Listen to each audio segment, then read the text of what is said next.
Hey, Glennis. Hi, Brian. How are you? I'm great. How are you doing? I'm good. We're digital today, and we're Yeah. recording a couple of hours early, and that's on me. That's okay. You have something very fun worth rescheduling over. I do. I have a colonoscopy tomorrow. During regular scheduled programming, I won't be at Vibes Only. I'll be getting a colonoscopy. But you know what? Colon cancer is on the rise. It's true. In people under the age of 50, and it is the fourth most common cancer in this country. Wow. So if you have a family history, get scoped. Yep. Absolutely. And that's your PSA for the day. And we have lots of vibes to check in on. Shall we get into it? Let's get into it. Hot off the presses, just what America needed. Another Vance. Did you see? Usha, JD Vance's wife, is pregnant with their fourth child. This is now the second pregnancy in the White House because Caroline Leavitt, the press secretary, is also pregnant, and she will be the first pregnant press secretary. She's also allegedly getting Botox and filler while pregnant. That's like very online, where you're seeing her like injection marks, which is very unhealthy. For those who don't know, Botox is a byproduct of botulism, the deadly poison. Did you not know that? I see your face. Yes, Botox is botulism. What? Yeah. Okay. Like the bacteria causes an infection that results in a poison called Botox. No, it's not that direct. This isn't Radiolab, right? Like, we're not going to get into this, all the science of it. But it's a byproduct, and it paralyzes the muscle, and therefore you're not able to make the facial expressions that cause the wrinkles, like the laugh lines and the crow's feet. I know the goal. I just don't know where it comes from. Anyway, Usha, 40 years old, having a baby. Someone very snidely said to me, "Who's the father?" Oh, because, it's very infamous online that her and JD do not look very lovey-dovey, and she looks quite miserable in her role as second lady of the United States of America. Well, I heard the Oval Office love seat is very jealous. Oh, because JD is... I get it. Right. Because JD fucks couches. But I think the heavier and more serious news of the week comes around the budget bills that are currently being passed in Congress. We love talking about government shutdowns, so let's bring it back for a quick replay to start 2026. We had a government shutdown in the fall. In order to get out of the government shutdown, they passed what's known as a continuing resolution, which is a temporary budget extending the funding levels of the previous year, and that extended it to a set date. That date is January 30th. And so that just bought them time to pass the actual bills known as the appropriations process.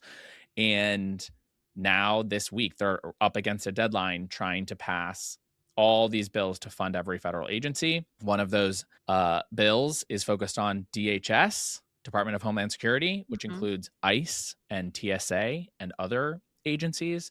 And so Democrats have been throwing up some flags, to say the least, to say, hey, we kind of have concerns about continuing to expand the budget of an agency whose primary purpose is currently sending masked men out into the streets to abduct U.S. citizens and others and shoot people in the head through the driver's side window of their car.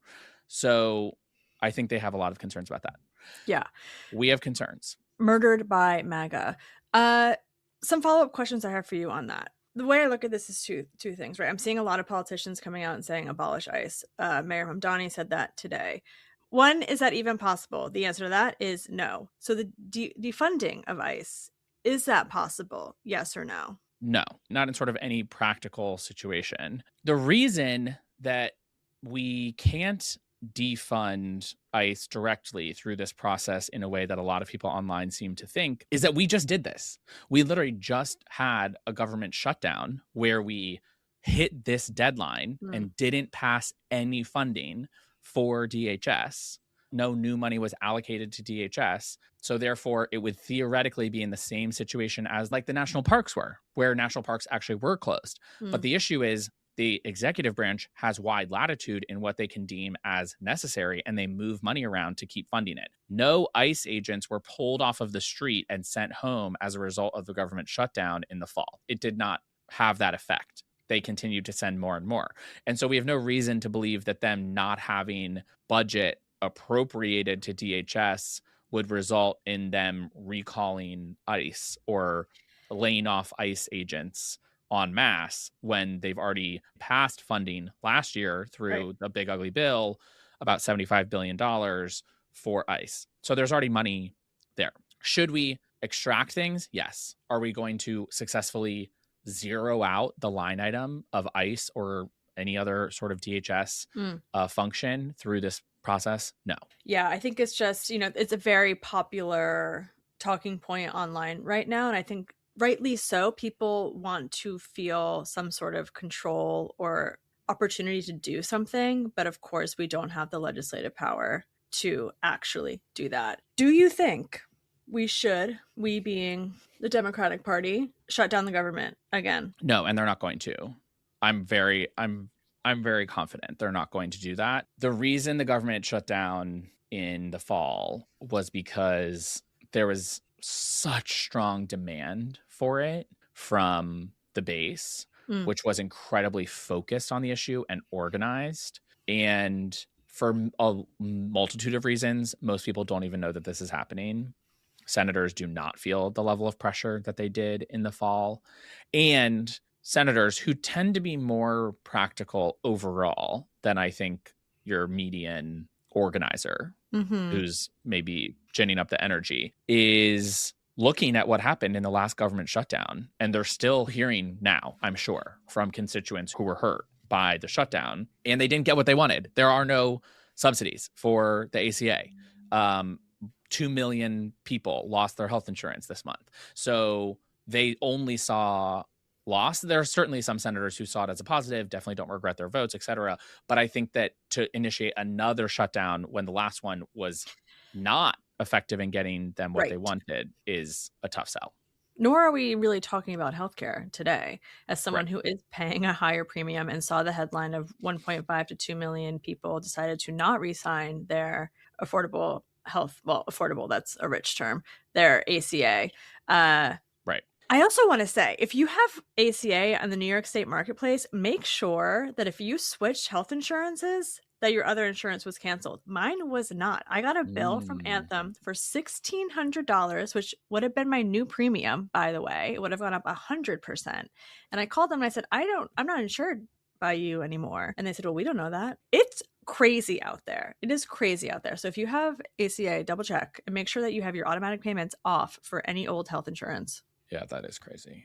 I think a lot of people are basically saying, well, what can Democrats do? Why can't they do anything? Why can't they fight? Maybe it's helpful to look back on the Biden administration and remember that the Biden administration surged funding to the IRS in a similar, but not exactly the same capacity as Republicans have now surged funding into ICE. The goal of the IRS funding was to hire more agents who would explicitly audit millionaire and billionaire tax cheats because they get the fewest audits because it takes so much time to audit them because it's more complicated. And so they had wanted to hire more agents and modernize the agency to better crack down on millionaires cheating on their taxes. And Republicans fought it tooth and nail. They absolutely called it the end of the world, the start of a quote unquote surveillance state coming from the people who now are sending literal masked men into your home asking for your papers and talk about cheating taxes. Like you clearly aren't paying your fair share of taxes if you're trying to avoid being audited. Right. And so the important thing to know is Republicans could not stop that from happening then, even though they wanted to. They did not have the votes to do so. And they could not do anything about it until they got a trifecta and Trump was reelected. And they passed a bill last year to repeal all of that money and cut all of those jobs from the IRS. And so it does cut both ways. We don't tend to look at it that way or talk about it in the same way because we're usually just furious when it cuts the way that it is right now. But this is the definition of elections have consequences, and we do not have the direct power to defund that agency, even though it is true that Democratic votes are required to pass the appropriations bills.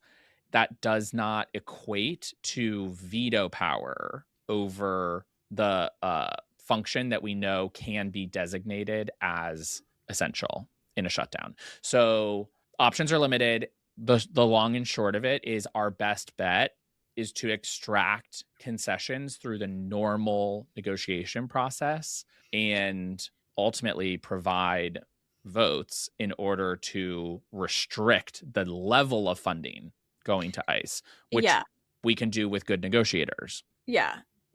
You're more in the weeds than I am on all of this, obviously. I'm still like, make sure you're standing up for your community, your neighbors, you're registered to vote, you know who you want to back in your Democratic primary, and you're going to back whoever wins the primary and the general.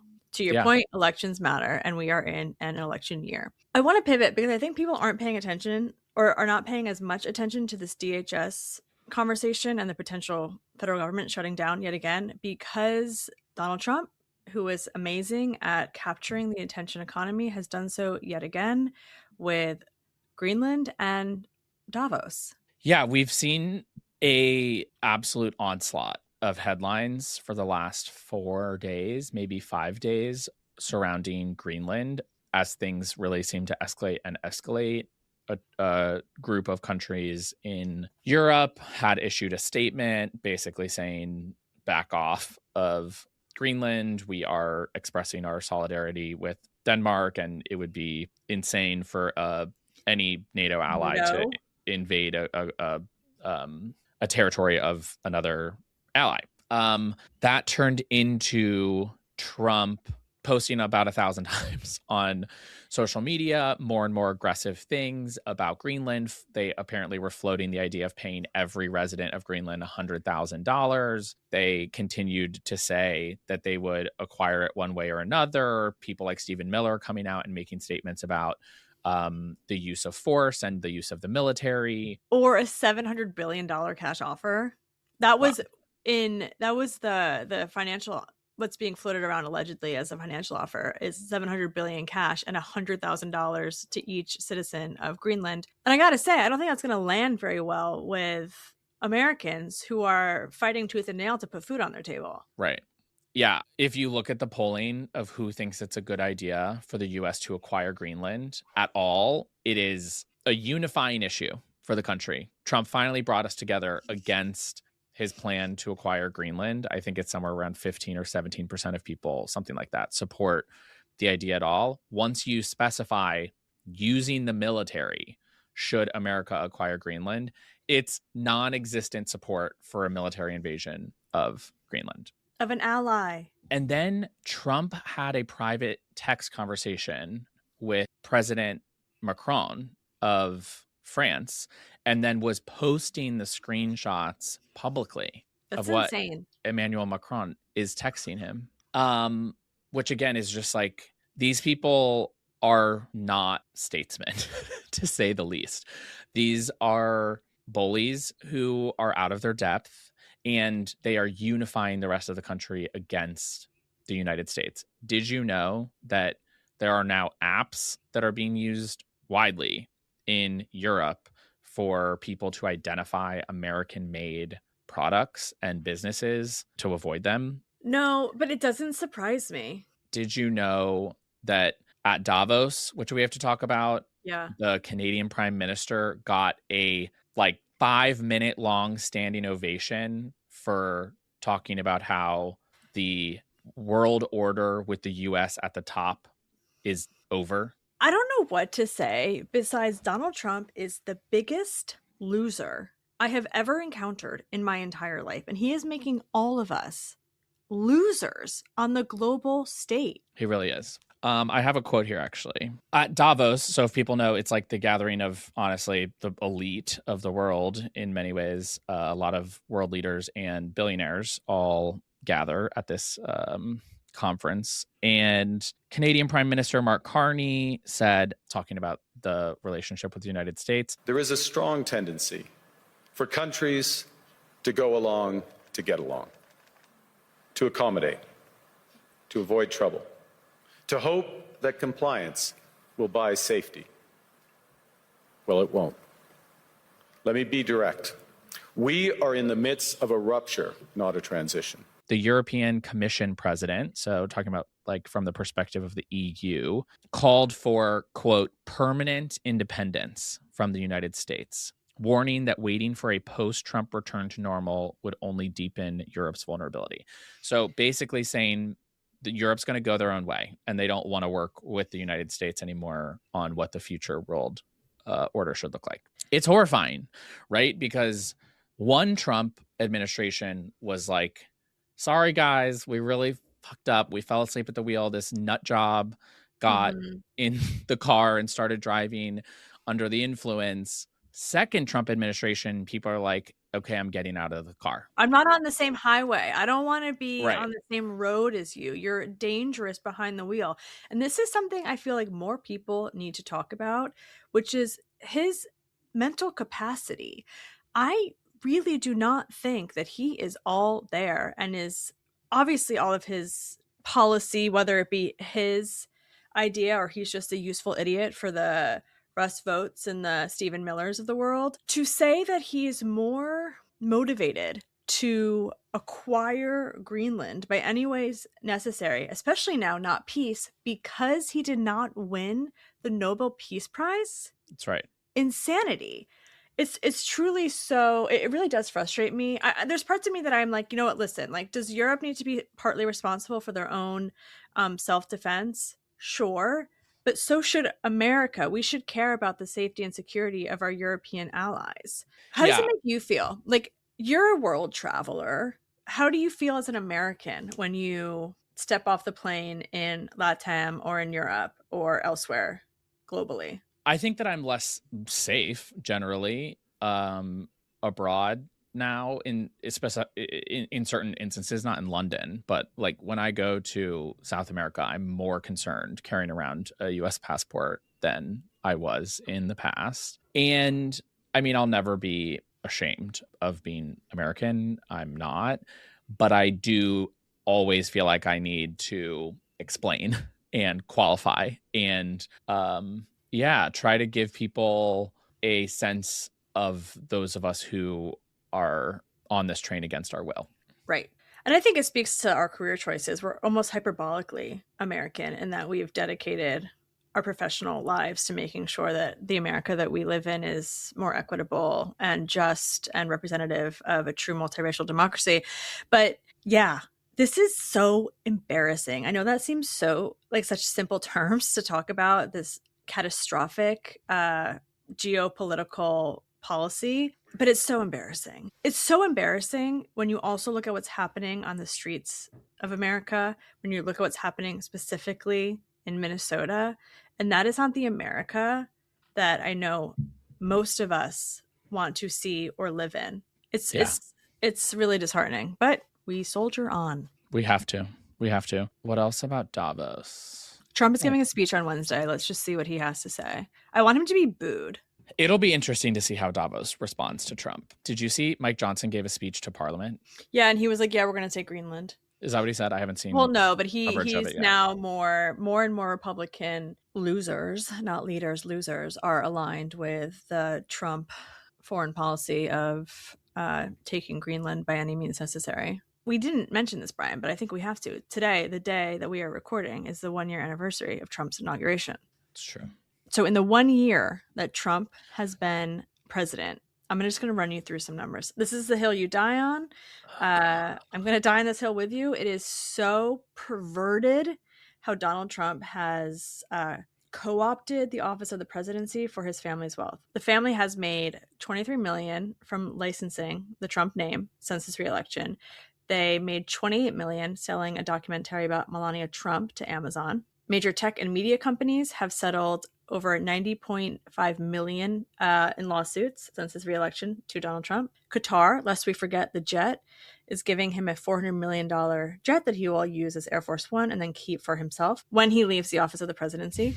The Trumps have made at least $867 million through their various cryptocurrency scams. That's and there's some definitely other, an undercount. That is definitely an undercount. But I Yeah. like that they're being conservative, but That's it's in- probably 4 to 6 times that. But that's in 1 year, right? And the federal minimum wage is still $7.25. Yeah, I'm going to turn that frown upside down and say, hey, we've made it a quarter of the way there if he doesn't croak first. I know we have limited time. I have some other thoughts. Say the quiet part out loud. Why do we have limited time, Ryan? Because you have something at 6. No, I'm teasing. Yeah, because I have to drink my potion. Oh yeah, your poopy potion. My poopy potion. You have to romanticize the colonoscopy, I think. Absolutely. It is a mystical journey. I have 2 It's Giving clips for us today, and there's a common theme.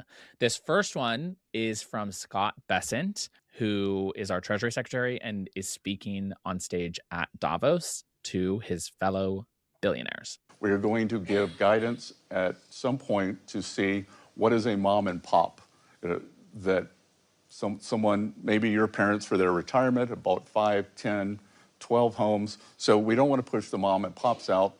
We just want to push everyone else out. It's giving, baby, there's no plane. It's giving he doesn't live on planet Earth.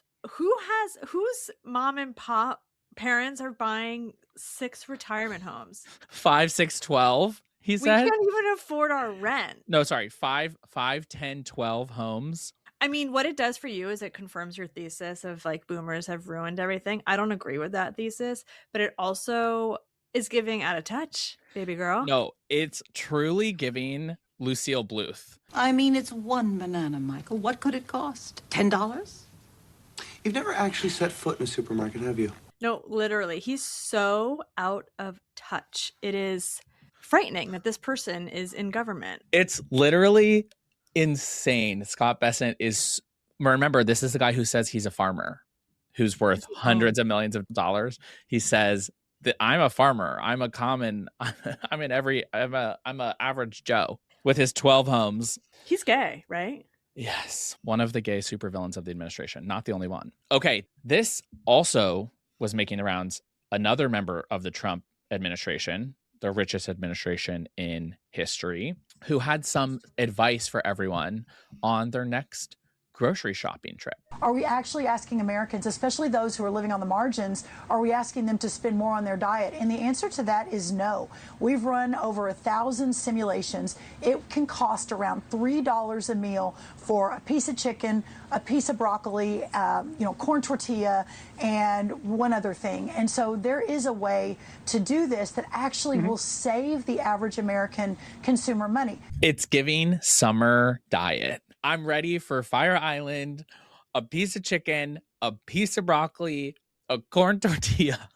It's crazy that it's like 1 piece of broccoli and 1 tortilla. It's also so rich to me that this administration is referencing like a food that is famously from LATAM or, Mexico, period.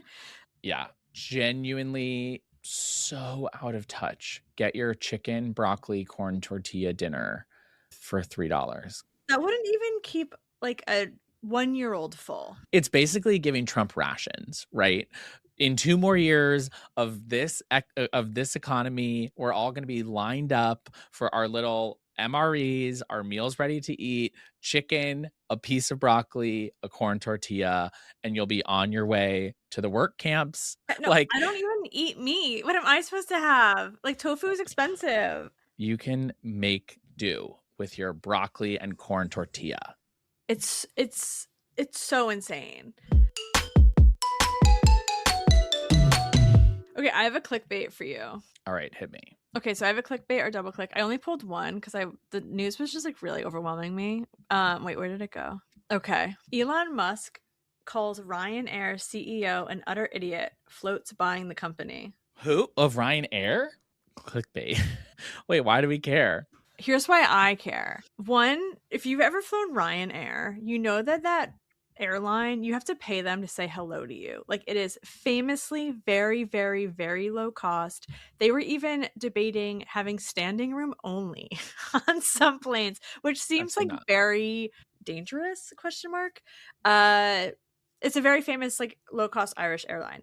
My issue with Elon Musk saying, I'm just going to buy you. We shouldn't have people, billionaires, who can just say, I don't like your attitude. I'm going to buy you. I'm going to attempt to buy you. I'm going to do a hostile takeover.